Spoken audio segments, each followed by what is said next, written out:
7 Oli Kimbaso. Now, atos ang hinabion ang sa side pod sa Consumers for Renewable Energy Action in Mindanao Project. Kaya ang Pinoy Action for Governance and the Environment Incorporated, doon ay mga lakang karon ug silang mga ginahimo sab karon kay ga-aim pod sila for renewable energy. Makakauban nato karon ang Project Director sa CREAM pinaagi na Sir Bansay Ross Elioren. Sir Bansay, good morning on air karon sa IFM Cagayan de Oro uban ni Mosmen Zumunta sa Oli Kimbaso, sir.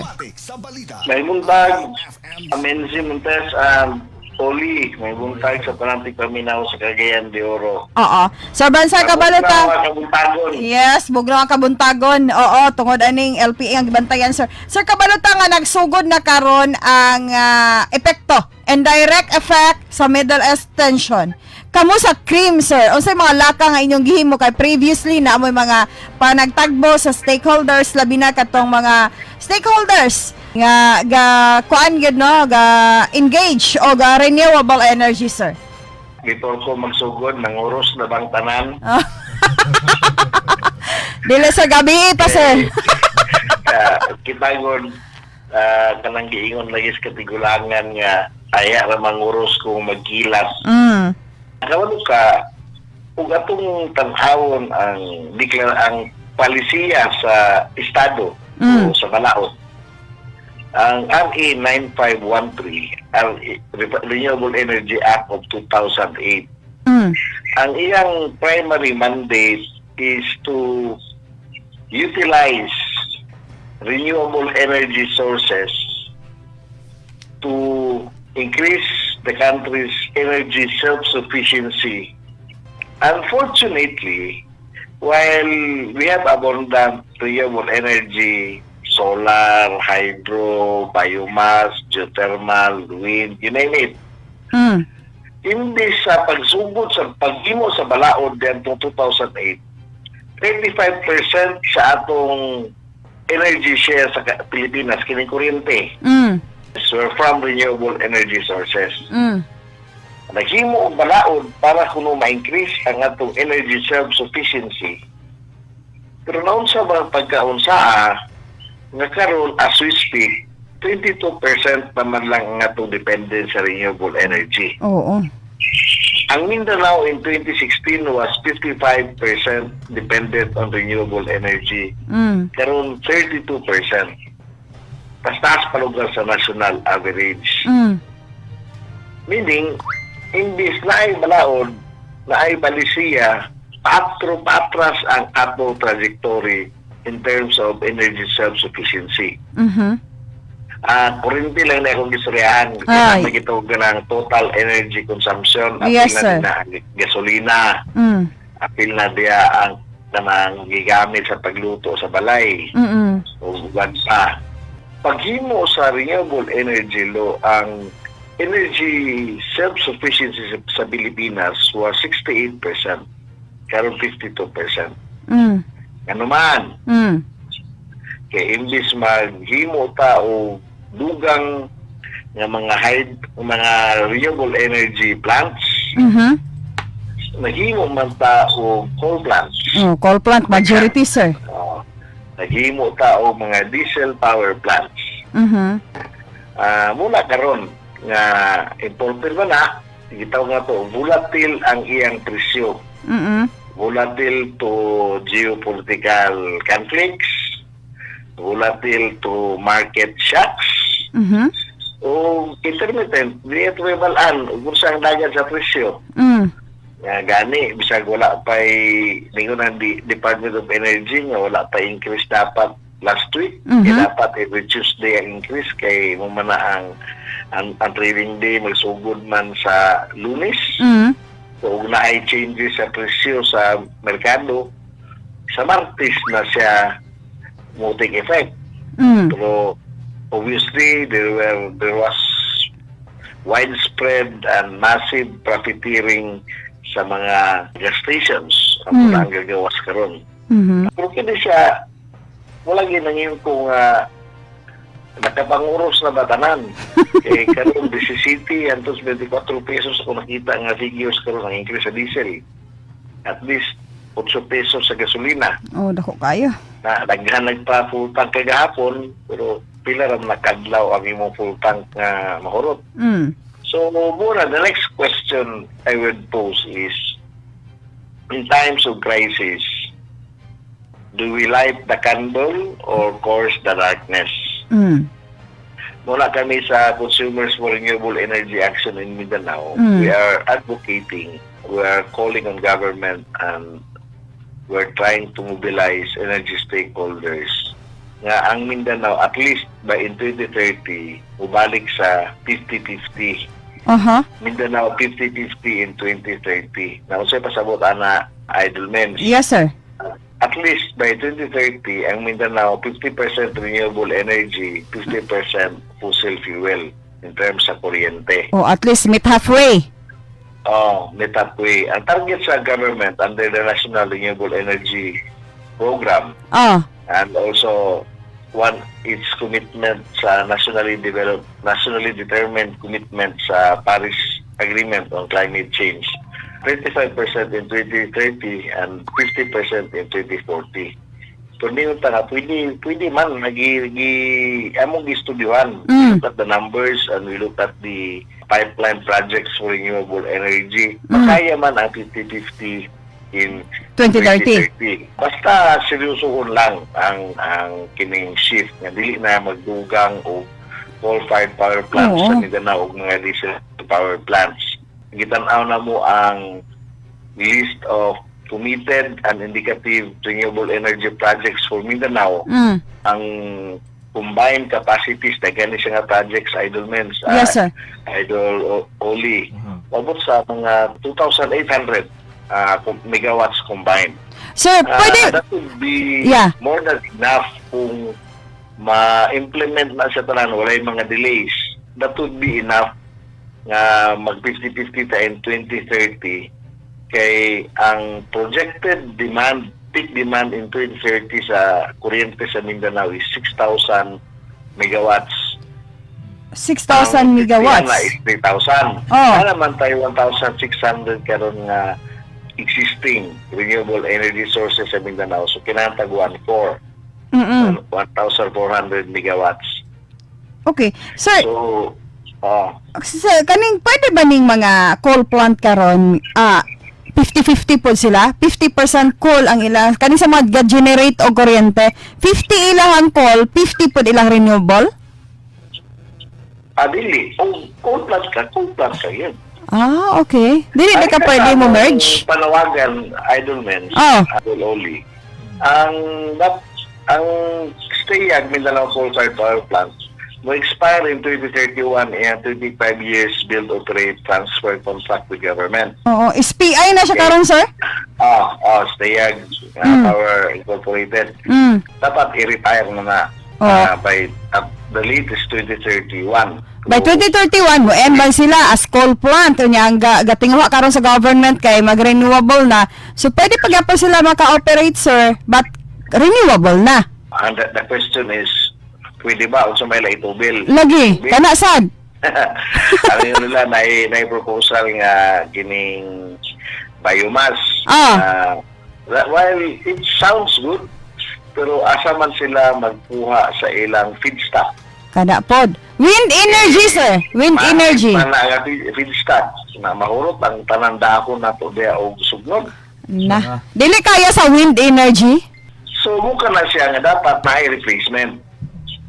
So ang atong gina-advocate ni replacement yana is dugay na kay in the last decade we have been talking of rehabilitating and operating the Agus Blangi Hydroelectric Complex in Lanao del Sur, Lanao del Norte, and Bukidnon. Namin nakita ng mga proposals nga kung ma-rehabilitate na siya, 1,000 megawatts malaya installed capacity, pero ang dependable capacity ana sa bagpo pa siya was 850 something. 800 something. Pero ang actual niya nga generation karon nara sa 500 to 600 kay tigulang naman na mga 1950s so ang nagsugod ang oldest sa Agus Blangi nga power plant. So kinahanglan na gina-rehabilitate. Now if it will be rehabilitated, it can be restored back to its original kanang gitawag like nameplate capacity nga 1,001 megawatts. Ang dependable ana nasa 800 plus una pa yung mga innovations ngayon moon, malubangan pa lang siya mga another 100, so 900 ang iyang dependable capacity. Ang pangutana diya, Sir Bensay, kung kaya ba sa Department of Energy na siya nga ma-rehabilitate or under ba taa ni sa PPP? Muna siya karon nga una is ang rehabilitation and operating of Agus Pulangi, ang kinahanglan na siya sa pag-retire sa Stayag power coal plant. Kay sa karon nga sistema sa Mindanao Grid, bandol pa na ang Stayag o ang Agus Pulangi. Kay mo na ang nabilin ng mga government power plant. So bandol na siya. So makuha ng Stayag, kailangan na natin replacement. Now, kining sa Agus Pulangi. Now, the last 25 years, we are successful in opposing the privatization of the Agus Pulangi Hydroelectric Power Plant. Kaya dili mo sugot ang taga Mindanao because ako nga, hindi mo para muhatag o libre o barato nga kuryente sa Mindanao. Ang rate sa generation sa Agus Pulangi is only 297 o 292, less than 3 pesos. Around 3 pesos. Barato kayo. Ang kung nasa 6 to 8 pesos. Mahal. So barato din ang hydro. Pero kaso lagi kulang na siya. Kulang i-supply. Kulang na, kinahanglan na i-rehabilitate. Under the IPIRA law, dili naman pwede mag-himo o mag-operate ang gobyerno o power plants. Pero gitagan lugar na sa IPIRA law o 10 years nga lugway nga dili ibaligya ang Agus Pulangi. Unya tungod sa pagsupak sa mga Mindanao power consumers, ang panahon ni President Aquino, naingon siya nga atong lugwayan pag 10 years, ang grace period nga dili i-privatize. So with the 2012, so 2022 dapat expire, nag-COVID man. So gidribol. Karon ang akong nasabtan, ang option sa PISAM, ang PISAM naman ang Power Sector Assets and Liabilities Management Corporation, a government-owned corporation, siya na ang nag-iya sa kanang mga planta sa Napocor. Okay. Ang ingon sa PISAM nga, dili nila ibaligya. Ang ilang isa nga gitetin, kung yun mo katong public-private partnership, through a concession. While gigita na ito, maligid siya i-privatize. Pero ang question always has been, unsa man ang buhato na ito ng mga planta. Di man na siya forever. Kinahanglan siya i-rehabilitate. Kaya kung ipadayon na siya in its state now, it's operated to death. Ngayon, i-play lang, hatod mamatay siya. Now, dili po kita magkatugutan na. Di na po na siya acceptable sa ato. So, there has to be an acceptable mode kung saan na siya pag-rehabilitate. Now, daghan proposal na i-offer sa kalago kay nga power company nga ilang paliton, ilang i-rehabilitate.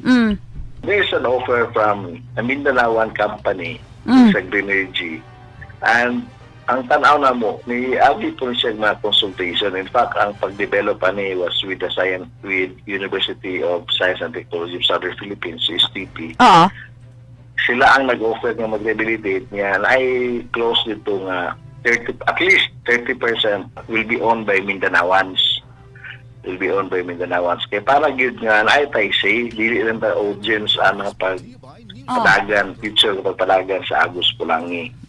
Ganing, hindi karoon pa kalungkuhan, karoon pitsan si Utso na may consultation on the privatization of Agus Pulangi. Sir. Sige. Agus Pulangi is the biggest power complex in Mindanao. Barato di kaysa Edolmens. Ang mga kabalagkan, ang ihatag sa gobyerno sa katong mahal kay nga offer na umahal po ng kuryente. Correct. Yung offer sa gandikan sa Mindanao, among natanaw na mga financials, naragyapon sa naiusmo lang gamay 10 centavos kung sila ang magpadagan. Kaya of course, they will recover their investments also. Pero kining mahal kayo times 2. mga 34 million maning offer sa isa, niya kini isa 70 million na ngayon po nang mahal kayo na times 2 po lang ilang Presyo. at sa kung ano nga, simple arithmetic. Oo. Magmumahal yun ang uglain ang kwan o tagagawas o mga big business nga profit-oriented. Mumahal yun ang kuryente sa Agus Pulangi. Na karon ganing mahal man atong kuryente sa Mindanao. Oo. Mahal man. I check my electric bill karon lang. Nasa 13.90 ang per kilowatt sa Sipalco. So, mahal gid siya. So, mahal nga naman. 80% sa ito gikan sa coal. While ang coal, tanawan na mo barato siya compared sa diesel. Pero ang behavior sa iyang price is ga-increase. Pareha sa, huwag mo increase ang diesel o crude, mo increase po ng coal. Mo increase ang natural gas, mo increase po ng coal. So, muna siya nga, huwag mo mahal git po. Kaya, naiba ba na Idol Men's, Idol Yes, sir. Huwag mag-increase ang presyo sa coal o sa diesel, dili na sila mananghid sa Energy Regulation Commission Nga naman, sir. nga mag-increase. Gitawagan na pasalod, among tawagan na pasalod. Kaya automatic na ang presyo magud sa kining coal o diesel nga sa atong kuryente is not fixed, it is a formula. Na yung formula anak nga na sila murag base rate nga muna aproban sa ERC. Dahil movement sa presyo sa diesel o coal in the world market kay imported man na, automatic will increase. Wala na yung pananghid. Disadvantage. Para dili fix po lang atong electric bill. Oo. Usahay mo 11 pesos, usahay mo 14, datong panahon sa COVID, dahil 17, na karon pilagha, basig mag-20. Bako. So, huli ka na siya ang realidad. Oo. Ako ka nagitunan Idol Men's, Idol Oli. I-compare na ako ang tulog na kontrata lang kay nagkaya ng kontrata sa Sipalco, for example. Nagkaya sila power contract. Natay gikan sa Davao, sa Terma South, nagikan sa Sarangani. Pero nabot nagikan na din sa Bukidnon, sa Baungon, mga hydro. Nabot nagikan sa Villanueva, nga solar, sa Quirajón. So, tulog ka kontrata sa Sipalco akong gi-estudyuan over the same period of time. Kini kontrata niya sa Bubunawan Hydro, Quirajón Solar, o Terma South nga coal. Tanaw ni mo sa kontrata, barato ang coal niya is nasa 6 pesos na centavos to. Ang hydro, mugya po, nasa 6 pesos. Mahal-mahal gamay ang solar kay that time. Pero gitanaw na po sa last 10 years, ang presyo sa hydro o sa solar, mo diferensya lang sa G's 20 centavos. Okay. Kaya naman lang yung mga inflationary adjustments. Pero katong panahon sa COVID, may abot o 17 ang presyo sa coal. Mahal gid siya, sir. Kung mo sa ilang kontrata, 6 pesos ra. Kaya mo na tangan naman. Tungod ka na sa automatic fuel adjustment. Oo nga, di naman ang hit sa ERC. Di naman ang hit kay mo sila nga reasonable usab kay mo sila nga maparalyze ang among operation kung mananghid pa mi, mag-file pa mi o petition sa ERC. Kunya ang movement ng goods sa imported fuel prices could go up and down anytime. Mausab. Gabi sa kagid, abot na almost 109, 110 ang per barrel sa global market sa crude. So buko nang sa ato po, grabe gid ang increase.